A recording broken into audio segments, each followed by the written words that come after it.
guys, welcome back to RAC, where we talk all things audio production and sound. Podcasting has exploded in popularity, and with that growth comes an increased demand for high-quality audio. Listeners expect clear and professional sound, regardless of the content. Achieving this level of quality requires a good understanding of audio engineering principles and techniques specifically tailored for podcasts. This video will serve as an essentials guide, covering key tips and practices to help you produce podcasts with a crisp and clear sound. Hi, I'm Dariana Everett. I'm a singer, songwriter, producer, and RAC grad. Let's go. Choosing the right microphone. The foundation of great audio starts with selecting the right microphone. Here's what to consider. Dynamic versus condenser microphones. We have a lot of videos on microphones. I am a singer, I build microphones, I love microphones. So we have some breaking down condenser microphones and dynamic microphones. If you want a more in-depth understanding, I'll link some good videos down below in the description. Be sure to check them out. Dynamic microphones. These are rugged and less sensitive, making them ideal for environments with potential background noise. They are often used in live settings, but can be great for podcasting and actually have become kind of the staple, like the SM7B here. We see this on Joe Rogan's show, on all sorts of podcasts. It's kind of known as a podcast mic. Really good because it handles plosives well, it handles high sound pressure levels as well. So if I have a big dynamic range, that's okay. It handles very, very well. Yep, I use it. Condenser microphones, known for their sensitivity and wide frequency response. Condenser microphones capture detailed audio, making them perfect for studio settings. They require phantom power and are generally more delicate and sensitive than dynamic microphones. Lots of podcasts that are more audio-oriented will often use a condenser microphone. One, because you get a nicer sound capture usually, but two, they're usually also working in studio spaces that are very well sound treated. Polar patterns. We just did a whole video on polar patterns, so be sure to check it out below. Cardioid. Best for isolating the speaker's voice by rejecting sounds from the sides and the rear, thus reducing the amount of room noise. Omnidirectional. Captures sound equally from all directions, which can be very useful in, let's say, a table talk or group setting where you want to capture many voices, although they are less ideal when you're in a noisy environment. Gotta figure out what you have and what you need.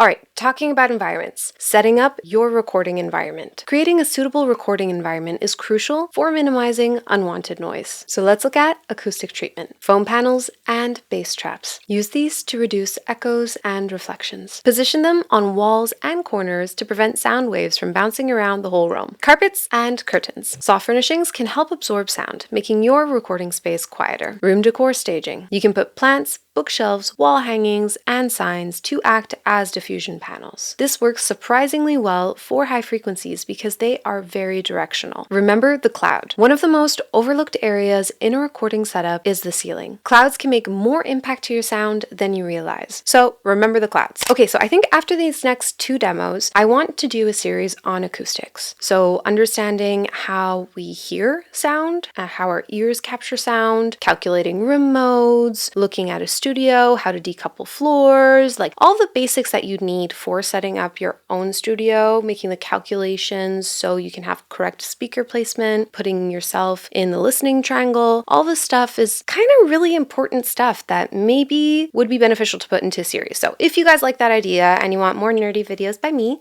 let me know and I'd be happy to do it since I already want to do it. Now back to the video. Noise reduction. Isolate background noise. This kind of goes without saying, but record in a quiet room, turn off any noisy appliances, turn off the fan, turn off the AC, turn off the bathroom vent in the next room. Anything that could make noise, close your windows. We want a quiet place as much as humanly possible. So figure that out. And for all other noise that you can't remove, consider using a noise gate or expander to reduce the amount of background noise. Pop filters. These help reduce plosives like B's and P's, which can really distort the sound. B's, P's, like those plosives. It helps reduce them. Recording techniques. Once your environment is set up, focus on recording techniques to help capture the best audio. Proper mic placement. Distance. Generally, a distance of 6 to 12 inches from the microphone is ideal. This range captures a natural sound without the excessive proximity effect. The boom.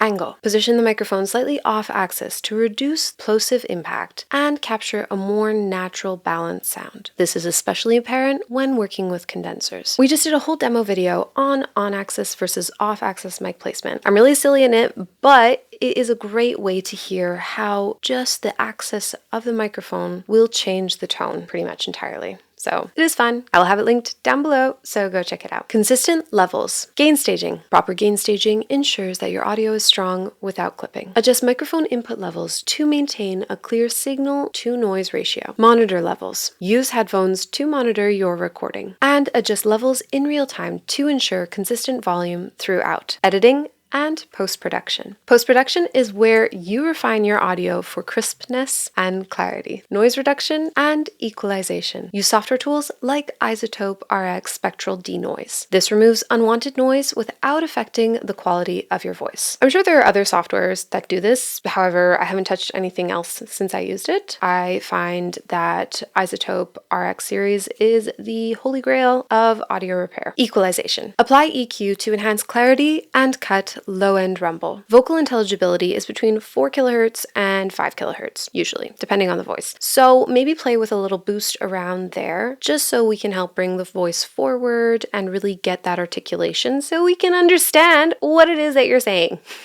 Compression. Dynamic range compression. Use compression to even out volume levels. This makes soft sounds louder and loud sounds softer, providing a balanced audio experience. De-essing. Sibilance control. Sibilance. The bane of my existence, because I seem to whistle my S's.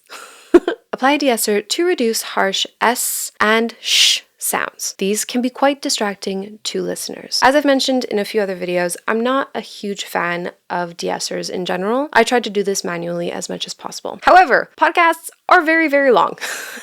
Maybe not always, but kind of that's the point. It's long format content. So I would definitely use Sibilance. It's my favorite de-esser out of all the de-essers, and I find it works really, really well on dialogue. Also, you can use Soothe too, which I love, as a de-esser, but it also works to reduce any sort of vocal harshness. Soothe too is fantastic. I recommend it as a tool for everyone. It's a bit expensive, but totally worth it. I use it on everything. So final thing that you probably didn't think of are mastering levels. Loudness standards. Ensure your podcast meets loudness standards, e.g., which is -16 LUFS or LUFS for stereo podcasts. This maintains consistency across platforms. All right, so that's it for this video. I hope this helped and it was a simple guide for you to understand that producing really crisp, clean audio for a podcast requires attention at every single stage of audio, from sound capture to what are the right levels for your output. If you have any questions, please feel free to write them down below in the comments. I've linked a bunch of the videos that we have related to the different things I talked about in this video. They go more in depth, so you can kind of have the simplified guide and then do some research, dig a bit into what it is that you're trying to understand. I hope it helped. I hope I was as clear and concise as I could possibly be. With these guides, it's kind of rough to make them short, so I did my best.